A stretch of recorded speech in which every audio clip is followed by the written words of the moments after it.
okay naman, no? Kaya lang, yung shooting sa labas, okay, baka siguro magamit natin siya sa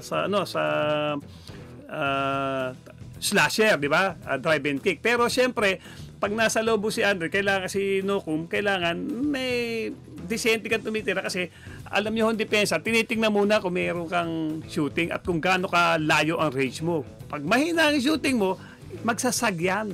Lalong sisikip ang paint. So kung meron kang Junmar on, pag nakabalik na si Kai Soto, at meron isang player from the weak side or the strong side na talagang dahil nandun yung player na medyo suspect ang shooting, sumasag, may hirapan hong gumalaw yung ating mga big men, okay, na dun kumukuha ng puntos. So ang nakikita ko lang dito, maganda naman ho silang dalawa rito, pero kailangan improve nila ang kanilang mga shooting.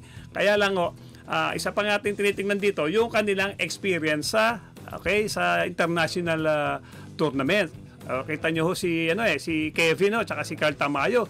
Okay, ang kanilang mga experiences marami na. Si Carl Tamayo nga ho naglalaro na sa abroad So he is playing against different kinds of players, different nations, di ba? Dahil doon sa liga sa abroad, marami ka rin nakakalaban, at doon pag marami kang nakakalaban na medyo magagaling din, natututo ka.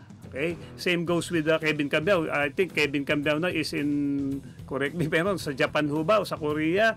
Okay, maganda ho ang ginagawa niya. So slowly nalalaman na niya how does it feel to play in an international tournament. And dagdag kumpiyansa ho sa kanila yan, yung kanilang mga nagiging experiences sa abroad.